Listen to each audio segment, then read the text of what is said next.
그것은 이스라엘 백성 이스라엘 땅에는 포도가 많기 때문이에요. 그래서 예수님께서도 포도나무 비유, 또 포도원 비유, 포도원 품꾼 비유를 천국과 비교해서 마치 천국은 하면서 이야기를 해주거든요. 그 이유는 그 땅에 포도원이 많기 때문에, 포도가 많기 때문에 이해가 쉬워서예요. 알기 쉽게 설명해 주는 거거든요. 특히나 예수님은 어린 아이도 듣고 어른도 들을 수 있게끔 말씀을 잘 하시잖아요. 그런데 그 내용이 거의 비유라서 자칫 아차 하면 순간 딴 생각해. 우리도 그렇죠. 예화를 너무 많이 들면 잊어버리고 예화에 빠지고 말씀은 저 뒤로 가는 경우가 종종 있어요. 그래서 우리가 이런 비유는 쉽기도 하고 어렵기도 해요. 알죠? 우리 다 아는 느낌이잖아요. 비유를 하면 쉬운 듯 한데 알 듯 한데 몰라. 그런 경우가 곧 있는데 오늘의 비유도 여러분 어떻게 들리십니까? 제가 말씀드려 볼게요. 어떤 한 사람이 있어요. 그래서 열심히 포도원을 가꾸고 만들었어요. 그리고 세를 주고 타국에 떠났어요. 그리고 나서 그 세를 받으려고 종들을 보내는 얘기예요. 1명, 2명, 3명. 그 이야기를 우리가 본문을 읽었거든요. 제가 9절 한번 읽어볼게요. 그가 또 비유로 백성에게 말씀하시기 시작하니라. 그는 예수님입니다. 한 사람이 포도원을 만들어 농부에게 세로 주고 타국에 가서 오래 있다가 그래요. 그러니까 마태복음도 마가복음도 이 본문이 있어요. 똑같아요. 그런데 공통점이 하나 있어요. 그게 뭐냐면 만들어예요. 그러니까 포도원을 만들어, 어떤 사람이 포도원을 만들어요. 만들다라는 것은 우리가 생각해보면 없던 것을 만들어낸 거거든요.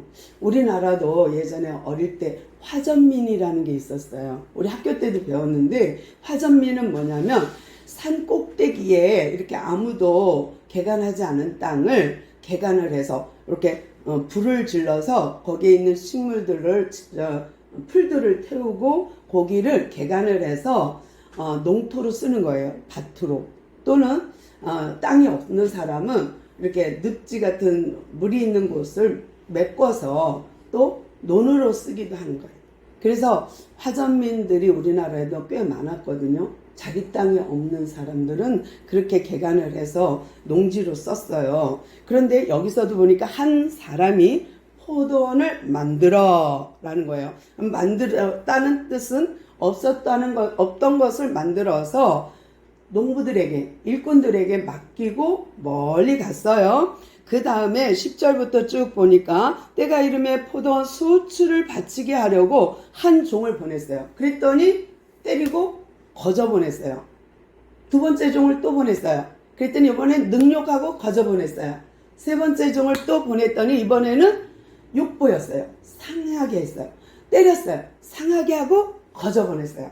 이 거저 보내다는 말이 뭐냐면 그 사람이 갖고 있던 것까지도 탈탈 털어서 뺏었다는 얘기예요. 그러니까 거저 보냈다는 것은 이 종이 심부름 올 때 가져온 것들도 다 빼앗고 보냈다는 거예요. 그러니까 하나도 없게 만들어서 보냈으니까 주인 입장에서는 욕된 거예요. 수치스러운 거예요. 내가 보낸 종이 가갖고 다 털려왔어. 오히려. 그러니까 소작인들에게 내가 세를 받으려고 종을 보냈는데 오히려 이 내가 보낸 종을 탈탈 털어갖고 빈손으로 보냈다? 욕보이고 보냈다? 상하게 하고 보냈다? 그러면은 우리가 어떻게 생각할까요? 우리가 주인이라면 내가 만든 농장에, 내가 만든 포도원에 농부들을 세워놓고 내가 너희들한테 이 땅을 만들었으니까 이 포도원을 너희들이 갖고 그리고 어느 때가 되면 소출이 생기면 내가 종들을 보낼게. 그러면 다 나를 주라는 얘기가 아니라 그 중에 일부를 세로 내면 돼. 알았지? 그러면 네 고맙습니다 하고 받았을 거예요. 그리고 나서 정말 때가 되어서 이 한 사람이 보냈어요. 그랬더니 능욕하고 보내고 상하게 해서 보내고 했다. 그러면 어떻게 할까요? 우리라면 안 되겠죠. 경찰 불러. 아니면 다른 어떤 무력을 행사해서라도, 물리적인 힘을 행사해서라도 제압하고 일부를 세금을 받아올 거예요. 우리는. 그런데요, 이 농부가 이렇게까지 한 번, 두 번, 세 번까지 했다는 것은 세 번, 우리는 그렇게 말하죠. 근데 성경 안에서 삼은요, 완전히 성삼위일체를 뜻하기도 하지만 3이란 숫자는 참을 만한, 아주 끝까지 참을 만큼 참은, 이런 뜻이 있어요. 그러니까 사흘 만에 모리아산을, 이런 거는 충분히 아브라함이 생각하고 모리아산 갔다는 뜻이에요. 그러니까 3일이란 단어는 충분히 우리가 기억할 만한 시간이요, 우리가 그만큼 참을 만한 시간이 3일이에요. 근데 이 3일만 넘어가면 못 참는 거지. 잘 참은 것도 3일이에요. 근데 여기서 3명을 보냈다. 계속해서. 그거는 완전히 끝까지 잘 참았다예요. 그랬는데 이 농부가 보냈다. 여기까지 보면 이 스토리가 어디 스토리인지 아세요? 첫 번째, 두 번째, 세 번째 종을 보냈다. 여기까지는요, 구약이에요. 하나님이 이 아무것도 없는 데서 창조하고 아브라함을 통해서 가나안 땅을 만들어줬어요. 원래 아브라함 땅 아니에요. 없던 땅을 아브라함의 땅으로, 후손의 땅으로 지정하셨어요. 그리고 예쁘게 포도원을 만들었어요. 그리고 때가 되면 거기에서 소출을 달라고 했어요. 어느 정도? 세를 내라 그랬더니 안 줘요. 첫째, 둘째, 셋째 종까지 능욕하고 보내요. 이건 뭐냐면 선지자를 보냈어요. 너희들 회개해라. 안 들어. 회개해라. 안 들어. 세 번째도 또 보내. 안 들어. 이런 얘기예요. 그래서 할 수 없이 예수님이 왔다는 이야기인데요. 이 부분이 더 정확하게 어디에 있는지 뭐냐면 이사야 5장을 볼게요. 이사야서 5장 1절부터 제가 읽으면서 볼게요. 그 성경을 꼭 보셔야 됩니다. 이사야서 5장 1절부터 나는 내가 사랑하는 자를 위하여 노래하되 내가 사랑하는 자의 포도원을 노래하리라. 내가 사랑하는 자에게 포도원이 있음이며 심히 기름진 산에로다. 산에다가 아주 이 멋진 포도원을 만들었는데 하나님이 무엇을 노래하냐면, 이건 하나님의 말씀이거든요. 지금 5장은. 근데 하나님이 무엇을, 얘들아 내가 만든 포도원 봤지? 내가 만든 가나안 땅 봤지? 내가 이스라엘 백성에게 내가 포도원을 줬어 라는 거예요. 그래서 우리가 창조하고 보시기에 좋았더라 한 것처럼 아브라함을 불러서 이스라엘 땅, 가나안 땅에다가 놓고는 아이고 예뻐라, 포도원이 너무 실하다 이러고 좋아했던 얘기예요. 그래서 포도원을 노래하는데요. 2절 볼게요. 땅을 파서 돌을 치우고 돌을 제하고 극상품 포도나무를 심었도다. 그 중에 망대를 세웠고 또 그 안에 술틀을 팠도다. 좋은 포도 맺기를 바랬더니 들포도를 맺었도다. 아니 이렇게 예쁘게 가나안 땅을 만들어 갖고 포도원을 줬더니 아주 돌도 치우고 술틀도 만들고 이제 포도가 나면은 즙을 짜갖고 와인을 만들고 포도주를 만들 마음에 아주 다 했어요. 망대도 아주 높게 세우고 아주 멋지게. 그리고서는 포도원을 잘 가꿨는데, 그리고 제일 좋은 극상품 포도나무를 심었는데 그들이 맺은 열매는 들포도라는 거예요. 들포도는 시고 떫어 먹기가 곤란한 포도예요. 그런데 그렇게 극상품, 최상품의 포도나무를 심었는데 거기서 나온 것은 들포도 열매를 맺었대요. 그래서 하나님이 뿔났어요. 그래 어떻게 뿔났나 볼게요. 3절 예루살렘 주민과 유다 사람들아 구하노니 이제 나와 내 포도원 사이에서 사리를 판단하라. 이게 뭐냐면 지금 재판장처럼 야 너가 잘못했나 내가 잘못했나 사리를 판단해봐. 상황을 분별해봐. 지금 내가 뭐 잘못했니? 내가 극상품 포도나무를 심었는데 들포도를 맺었는데 이 상황을 너희들이 한번 생각해봐라. 이게 진짜 맞기는 맞냐? 좋은 포도나무 심었으면 좋은 열매 맺는 거는 당근 아니겠니? 하는 거예요. 4절. 내가 내 포도원을 위하여 행한 것 외에 무엇을 더할 것이 있으라. 내가 좋은 포도 맺기를 기다렸거늘 들포도를 맺음은 어찌미냐 라는 거예요. 그러니까 내가 할 수 있는 것은 최선을 다했다. 그런데 내가 할 수 있는 건 울타리도 쳐주고 돌도 치워주고 망대도 세우고 포도즙 틀도 만들고 내가 할 수 있는 건 다 했어. 그런데 어떻게 들포도를 맺을 수 있어? 라는 거예요. 그러면 여기까지 보면 이사야 선지자에게 하나님이 속이 터져서 이사야야 잘 들어봐. 너 사리 분별 좀 해봐라. 내가 극상품 포도나무 이스라엘 백성을 심었어. 그런데 그들에게서 나오는 열매는 들포도야. 이게 맞니? 라는 거예요. 이게 지금 맞다고 생각하니? 라고 이사야한테 반문하는 거예요. 그러면 이사야는 아무 소리 못하고 듣기만 하는 거예요. 다 구구절절히 하나님이 오르니까. 그런데요, 앞으로 다시 가서 누가복음에 보니까 이번에는 첫째, 둘째, 셋째 종을 보냈지만은 그 농부들이 때려서 상하게 하고 보내니까 그 다음에는 어떻게 했나 볼까요? 그가 농부들을 뭐랄까 더 믿어준 것 같아요. 그래서 10절 때가 이름에 포도원 소출 아니고 능력하고 보냈어요. 그 다음에 이제 마지막으로 세 번째까지 한 다음에 그 농부들에게 어떻게 하냐면 아들을 보내는 장면이 있거든요. 13절 볼게요. 포도원 주인이 이르되 어찌할까? 어떡하지? 내 사랑하는 아들을 보내리라.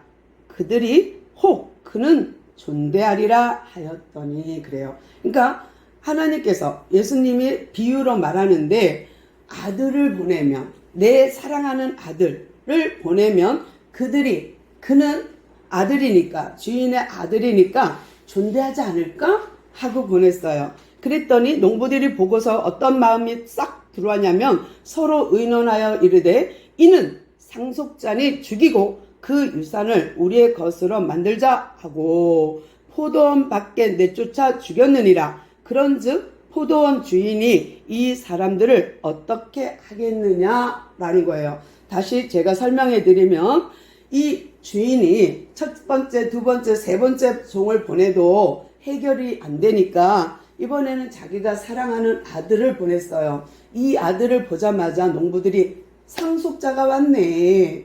아이고 그의 외아들이네. 상속자네. 이를 죽이면 이 포도원은 우리 거가 되겠는데? 하고 포도원 밖에 나가 죽였대요. 이거는 예수님이에요. 그러니까 하나님이 선지자를 보내도 말을 안 들으니까 아들을 보냈어. 그러면 아들을 보내면 그 아들은 하나님의 아들이니까 존대할 줄 알았어. 근데 오히려 이 농부들은 아들은 상속권이 있으니 이를 죽이면 우리의 차지가 될 거야 라는 거예요. 하나님께서 포도원을 만들고 가나안 땅을 주고 또 이 세상을 주면서 너희들이 나의 대리로 이거를 통치해 다스려 하고 우리를 대리 통치자로 삼은 거예요. 이스라엘 백성을 대리 통치자로 삼은 거예요. 그 소작인으로 삼은 거예요. 그런데 그 소작인들이 주인같이 되려고 내가 주인 되려고 그것을 약탈하는 거예요. 그러니까 하나님과 같이 되려고 하나님 자리에 가려고 주인의 행세를 하고 싶어서 아들을 죽인 거예요. 그러니까 이 아들이 어디서 죽어요? 포도원 밖에 쫓겨나. 우리 예수님 영문 밖에 쫓겨나. 영문 밖에 십자가를 지셨거든요. 그러니까 이 포도원 밖에 쫓겨나서 예루살렘 성 밖에 쫓겨나서 죽었어요. 아들이. 그 다음에 그 아들을 죽이고 나서 야 이러면 우리 거 되지 않을까 하는 그들을 보면서 이 포도원 주인이 어떻게 할 것 같습니까? 라는 거예요. 그러니까 이때까지 오니까 이 말을 듣던 종교 지도자들, 이 말을 듣고 있던 제사장들은 알았어요. 아하, 이거 지금 하나님 얘기하고 있구나. 이거 지금 구약을 얘기하고 있구나. 이거 지금 자기를 얘기하고 있구나 라는 거 알았어요. 그것을 또 다시 이사야서로 갈게요. 이사야서 볼게요. 포도원을 이제 망가뜨린 농부들을, 또 아들을 죽인 농부들에게 어떻게 나오는지 이사야서에서 볼게요. 5절. 이제 내가 내 포도원을 어떻게 행할지 너희에게 이르리라. 이제 뿔 났어요, 주인이. 내가 그것을 황폐하게 하리니 다시는 가지를 자름이나 북을 돋우지 못하여 찔레가 가시가 날 것이며 내가 또 구름에게 명하여 그 위에 비를 내리지 못하게 하리라 하셨으니 무릇 만군의 여호와의 포도원은 이스라엘 족속이요 그가 기뻐하시는 나무는 유다 사람이라. 그들에게 정의를 바라였더니 도리어 포악이요 그들에게 공의를 바라였더니 도리어 부르짖음이었도다. 아멘. 무슨 말이냐면요, 하나님께서 원한 것은 아브라함에게 한 말이에요. 그러니까 소돔과 고모라 갈 때에 아브라함한테 뭐라고 말하냐면, 내가 너를 갈대아인 우르에서 왜 불렀는지 아니? 너로 인하여 공도를 행하며, 이렇게 돼 있어요. 그러니까 하나님이 아브라함을 가나안 땅에 심고 그 후손으로 하여금 공의를 바랬어요. 정의를 바랬어요. 그런데 그 후손들은 포악이야. 오히려 되려 하나님께 덤비고 있거든요. 그래서 사사기나 또 사무엘 상하, 열왕기 상하에 계속해서 뭐예요? 포악을 저질러 자기 땅인 양, 자기가 왕인 양, 자기가 주인인 양 행세하는 거예요. 그래서 선지자를 보내요. 그러지 마세요, 왕이요. 그러지 마세요, 고관대작이요. 그러지 마세요, 백성이요. 하지만 선지자를 뺨을 때리고 오히려 선지자를 구박하고 선지자를 죽이기까지 하는 그런 사건이 생기는 게 구약이거든요. 그런데 구약 이사야에게 하나님이 뭐라 그러냐면, 내가 극상품 포도나무를 심었는데 들포도를 맺었으니 내가 어떻게 할까? 나 이제는 가지치기 안 해줘.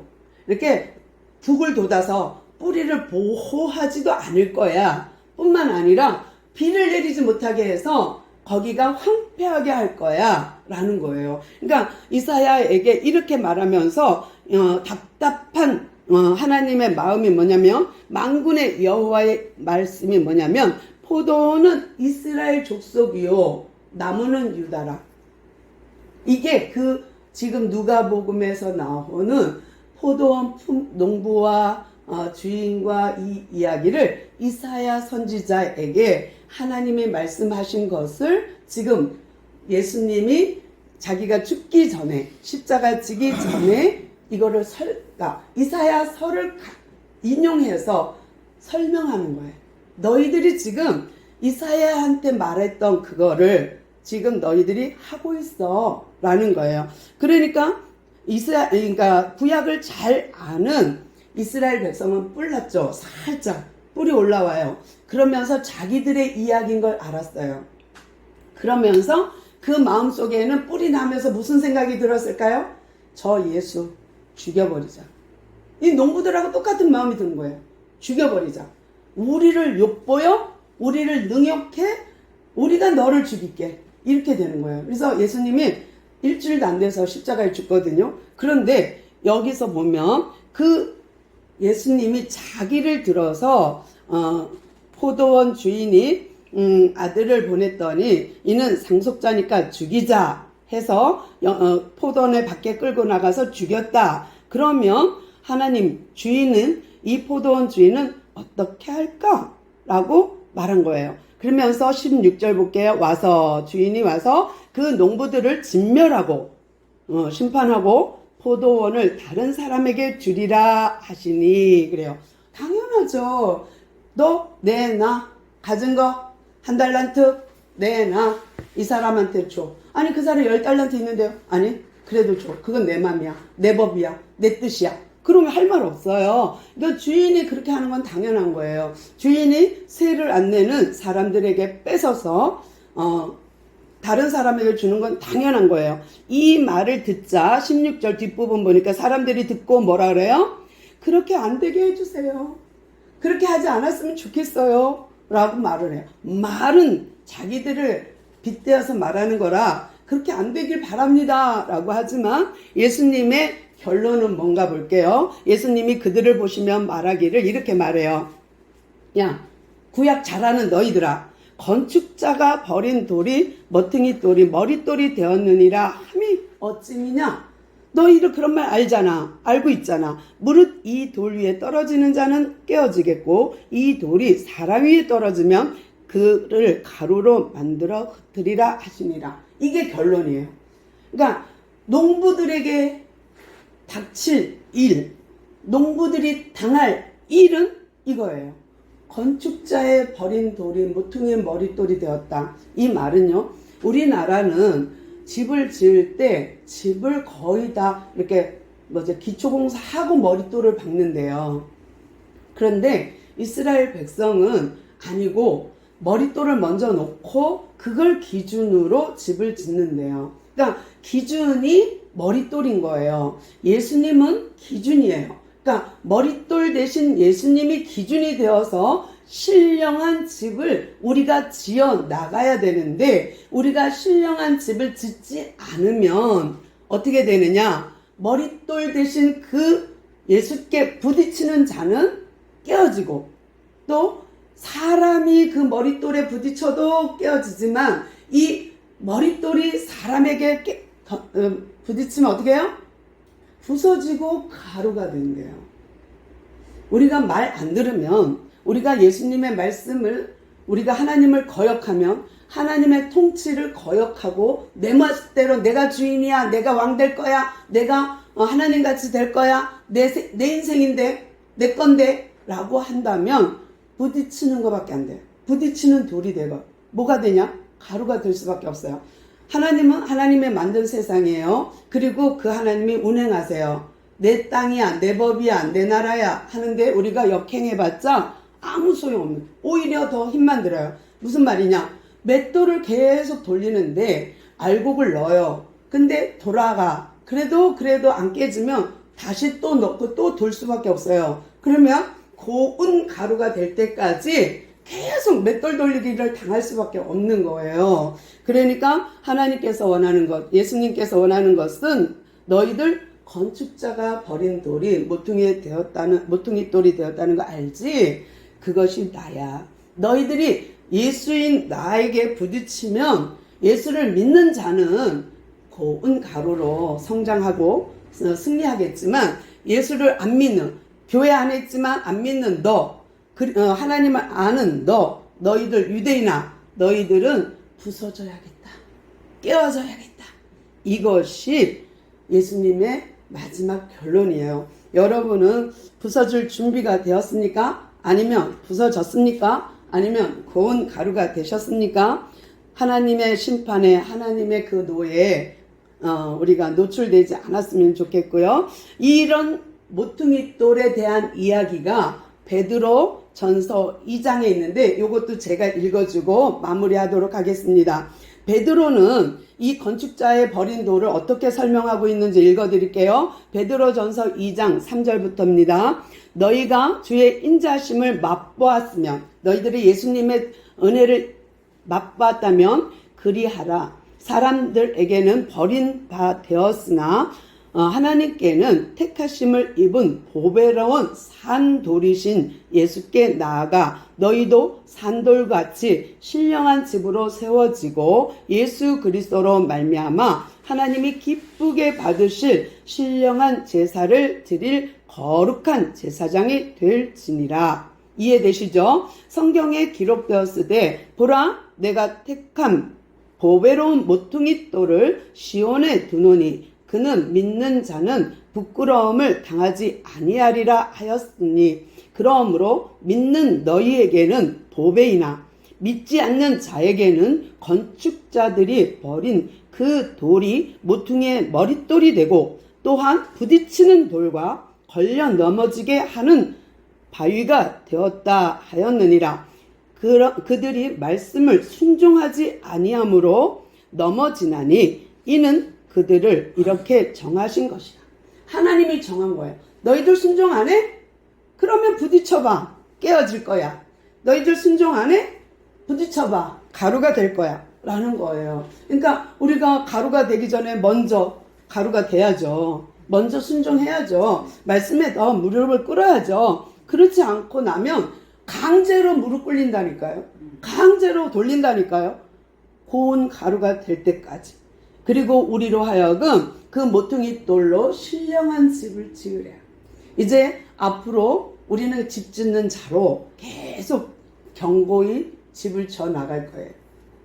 우리 인생이란 집을 지어 나갈 거예요. 그런데 그 집을 주님이 기준이 돼야 돼요. 모퉁이 돌이 돼야 돼요. 머릿돌이 돼야 돼요. 산돌이신 그분이 기준이 되지 않으면 우리는 계속해서 엄한 짓을 할 거예요. 오늘도 이 말씀을 통하여서 이사야서 말씀과 누가복음 말씀과 베드로전서 이야기를 통해서 우리에게 하나님이 주시고자 하는 말씀은 정신 차려. 잘해. 안 그러면 주인이 와서 빼앗을 거야. 주인이 와서 부딪히면 너희들은 깨져. 말씀 이해되시죠? 오늘도 승리하는 우리 모두 되기를 소망합니다. 기도하겠습니다. 주님 감사합니다.